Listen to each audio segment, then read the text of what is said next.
प्राचीन काल में मद्र देश में अश्वपति नाम का राजा राज्य करते थे। वह धन वैभव से पूर्ण थे, परंतु संतान न होने के कारण बहुत दुखी रहते थे। एक बार राजा ने सभी विद्वान ज्योतिषियों, ब्राह्मणों तथा पुरोहितों को आमंत्रित किया। सभी का यथा योग्य सत्कार कर राजा ने उनसे प्रश्न किया, हे भविष्यदर्शी विद्वान विप्रो, आप कृपा कर यह बताइए कि मेरे भाग्य में संतान है या नहीं। प्रश्न सुनकर सभी ज्योतिषियों ने अपनी अपनी गणना आरंभ कर दी। कुछ देर बाद सभी गंभीर होकर राजा को देखने लगे। राजा ने कहा कि आप निसंकोच होकर कहें।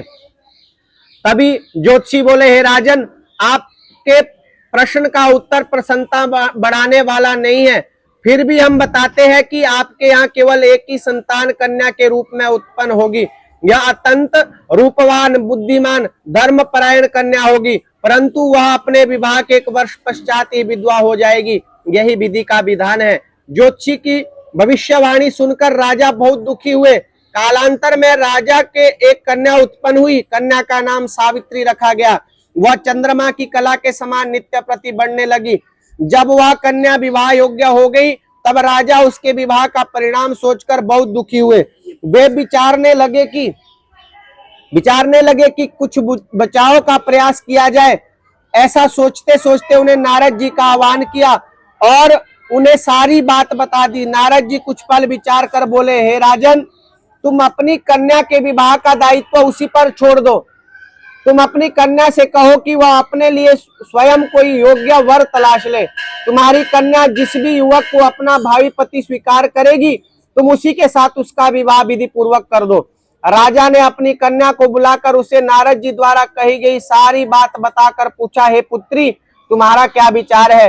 सावित्री ने कहा, हे पिता, मैं नारद जी के आदेश का पालन करूंगी। सावित्री अपनी सखी सहेलियों, दास दासियों और अनुचरों सहित भावी पति की खोजने के लिए निकल पड़ी। अनेकों नगर, वन, प्रांत पार कर सावित्री एक छोटे से रमणीक जंगल में पहुंची। कुछ देर वह एक वृक्ष के नीचे विश्राम करने लगी। उस वृक्ष पर उसने एक सुंदर युवक को देखा जो वृक्ष की डाल पर बैठकर कुल्हाड़ी से लकड़ी काट रहा था। उसे देखकर सावित्री मंत्रमुग्ध हो गई।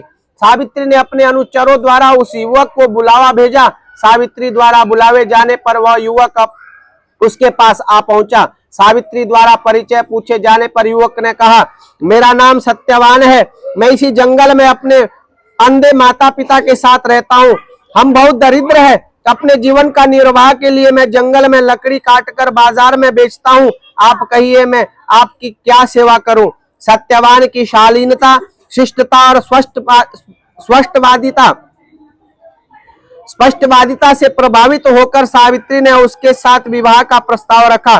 सावित्री का प्रस्ताव सुनकर सत्यवान ने कोमल नम्र स्वर से कहा, हे राजकुमारी, मेरे साथ विवाह करके आप भी दुखी व संकटों में घिर जाओगी।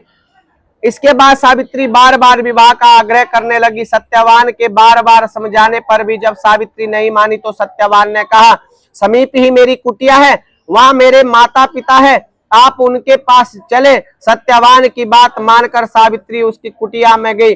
वहां सत्यवान के अंधे माता पिता ने भी सावित्री को हर प्रकार से समझाने की चेष्टा की, परंतु सावित्री नहीं मानी। आखिरकार सत्यवान तथा उनके माता पिता ने विवाह की स्वीकृति दे दी। सत्यवान की कुटिया से लौटकर सावित्री अपने पिता के पास पहुंची और उसे सारा वृत्तांत सुनाया। इतने ही में वहां नारद जी भी आगे। नारद जी ने सावित्री से पूछा कि तुमने किस वर के साथ विवाह करने का निश्चय किया है? इस पर सावित्री ने सारा वृत्तांत सुना दिया। नारद जी बोले, सत्यवान एक गुणवान, धर्मात्मा, रूपवान, समस्त शास्त्रों का ज्ञाता, सदा सत्य बोलने वाला तथा सज्जन युवक है। इतने गुण होते हुए भी उनमें एक भारी दोष है कि वह विवाह अल्पायु है। वह विवाह के 1 वर्ष पश्चात ही मृत्यु को प्राप्त हो जाएगा। अतः सावित्री, तुम अपने लिए किसी अन्य युवक को चुन लो। नारद जी की बात सुनकर सावित्री बोली, हे नारद जी, हिंदू नारी जीवन में एक बार ही अपने पति का चुनाव करती है और मैं सत्यवान को ही अपना पति चुन चुकी हूँ। जब मृत्यु के भय से मैं अपने पति धर्म से विमुक्त नहीं हो सकती। सावित्री कैसे बच्ची चुनकर नारद जी ने राजा को सम्मति दी कि तुम्हें सावित्री का विवाह सत्यवान के साथ ही कर देना चाहिए। नारद जी आशीर्वाद देकर विदा हो गए। राजा विधि पूर्वक सावित्री का विवाह सत्यवान से करवा दिया। सावित्री अपने मनचाहे पति सत्यवान को पाकर सुखपूर्वक वन में रहने लगी। सावित्री को ज्ञात था कि 1 वर्ष के बाद उसके पति की मृत्यु हो जाएगी। उसने भगवान शंकर को प्रसन्न करने का निश्चय किया, क्योंकि यदि शंकर जी को प्रसन्न कर दिया जाए तो विधि के विधान पर भी विजय पाई जा सकती है। सब प्रकार से निश्चय कर सावित्री भक्ति पूर्वक भगवान शंकर की आराधना करने लगी। जब सत्यवान की आयु के केवल 7 दिन शेष रह गए तो सावित्री और तीव्रता से कठिन व्रत उपवास कर भगवान को प्रसन्न करने लगी। उसकी भक्ति से प्रसन्न होकर भगवान शंकर ने उसे दर्शन दिया और बोले, मैं तुम्हारी भक्ति से प्रसन्न हूँ, मुझसे कोई भी वरदान मांग लो। सावित्री बोली, भगवान मेरे पति की आयु के कुछ ही दिन शेष बचे हैं, कृपा कर उसकी जीवन रक्षा का कोई उपाय बताएं। भगवान शंकर बोले, कल ज्येष्ठ की अमावस्या के दिन भक्ति पूर्वक वट वृक्ष की पूजा करने से तुम्हारी मनोकामना पूर्ण होगी। सावित्री ने वट वृक्ष की भक्ति पूर्वक पूजा की और रात्रि जागरण किया। अगला दिन नारद जी ने सत्यवान की मृत्यु का बताया था। उस दिन प्रातः काल जब सत्यवान कुल्हाड़ी लेकर जंगल में लकड़ी काटने जाने लगा तो सावित्री ने स्वयं भी उसके साथ जाने का आग्रह किया। सत्यवान ने उसे सास ससुर की सेवा के लिए वहीं ठहरने के लिए कहा। तब सावित्री अपने सास ससुर से सत्यवान के साथ जंगल में जाने की आज्ञा ले आई और उसके साथ वन में चले। लकड़ी काटने के लिए सत्यवान एक वृक्ष पर चढ़ा। एक डाल को काटने के लिए कुल्हाड़ी चलाते ही सत्यवान का सिर दर्द करने लगा। वह वृक्ष से नीचे उतर आया और सावित्री की गोद में सिर रखकर बोला, मेरे सिर में पीड़ा हो रही है। सावित्री चिंतित हो गई। कुछ ही देर में सत्यवान मूर्छित होकर अचेत हो गया। तभी सावित्री ने अपने सामने एक दिव्य पुरुष को देखा। उस दिव्य पुरुष को देखकर सावित्री ने पूछा, आप कौन है? उसने उत्तर दिया, मैं धर्मराज हूँ, तुम्हारे पति की आयु समाप्त हो चुकी है, अतः मैं उसके प्राण लेने आया हूँ। अपनी बात समाप्त कर यमराज ने सावित्री को गोद से अचेत बड़े सत्यवान के प्राण लेकर दक्षिण दिशा की ओर प्रस्थान किया। सावित्री भी धर्मराज के पीछे पीछे चलने लगी। धर्मराज ने सावित्री को अपने पीछे आने के लिए बार बार मना किया, परंतु सावित्री धर्मराज के पीछे चलती हुई बहुत दूर तक आ गई। यमराज ने कहा कि हे पतिव्रते, जिस सीमा तक एक मनुष्य दूसरे मनुष्य के साथ दे सकता है वहां तक तुमने अपने पति का साथ दिया। अब तुम घर लौट जाओ। सावित्री ने कहा, धर्मराज, जहां मेरे पति जा रहे हैं वहीं मुझे जाना है, यही पत्नी धर्म है। बार बार मना करने पर भी जब सावित्री नहीं मानी तो धर्मराज ने अपना पीछा छुड़ाने के लिए सावित्री से कहा, अपने पति को प्राण दान के अतिरिक्त तुम कोई भी 3 वर मांग लो। धर्मराज के ऐसे वचन सुनकर सावित्री ने कहा, हे धर्मराज, मेरे सास ससुर वन में रहते हैं और अंधे हैं। मैं अपना पहला वरदान यही मांगता हूँ कि उन्हें दिखाई देने लगे। यमराज ने ऐसा ही हो कहा। सावित्री ने दूसरा वर मांगते हुए कहा, मेरे ससुर का राज्य छिन गया, उन्हें वह पुनः प्राप्त हो। धर्मराज ने इसे भी स्वीकार करते हुए कहा, ऐसा ही हो। अंत में सावित्री ने तीसरा वर मांगते हुए कहा, मेरे पितृकुल की धुलाई के लिए आप मुझे 100 भाई होने का वरदान दीजिए। उसे भी यमराज ने सहर्ष स्वीकार कर दिया और सावित्री को लौट जाने के लिए कहकर आगे बढ़ गए। धर्मराज ने जब पीछे देखा तो सावित्री अभी भी उनके पीछे पीछे ही आ रही थी।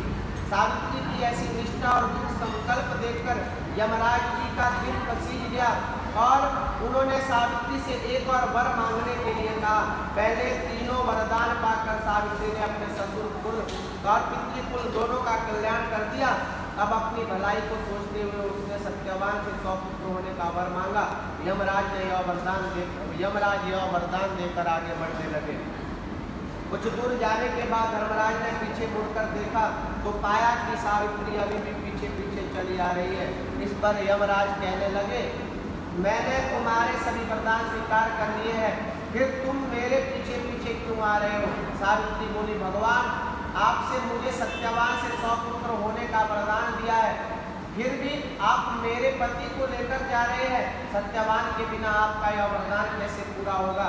सावित्री के भक्तिपूर्ण वचन सुनकर यमराज जी ने ने अपने वरदान की सत्यता के लिए सत्यवान को मुक्त कर दिया और कहा, जाओ, तुम्हारे पहुंचते ही सत्यवान जीवित हो उठेगा।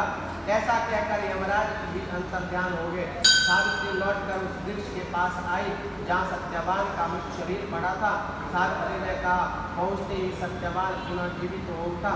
सावित्री ने सत्यवान से सारा वृत्तांत कह सुनाया और वे दोनों वहां से खुशी अपने आश्रम लौट आए। कुछ ही समय बाद यमराज के अन्य वरदान भी पूरे हो गए। सावित्री के साथ ससुर को दिखाई देने लगा। उन्हें उनका राज्य भी वापस मिल गया। सारे देश में सावित्री के इस अनुपम पतिव्रत का समाचार फैल गया। सावित्री के पिता अश्वपति को भी 100 पुत्र हुए तथा सावित्री को भी सत्यवान से 100 पुत्र हुए। यह सब बड़ सापत अमावस के व्रत का प्रभाव है। इस व्रत का सर्वप्रथम सावित्री ने मनाया, अतएव इस व्रत का दूसरा नाम वट सावित्री वटम भी है। हे भगवान, जिस प्रकार आपने सावित्री को अटल सुहाग दिया, वैसे ही वट सावित्री का व्रत करने वाली प्रत्येक स्त्री को अटल सुहाग देना। बोलो श्री नारायण भगवान की, शंकर भगवान की, गणपति महाराज की। कथा विसर्जन होता है, सुनो वीर हनुमान, राम लखन जानकी करे सभी कल्याण। सियावर रामचंद्र भगवान की, पवन सुत हनुमान की जय।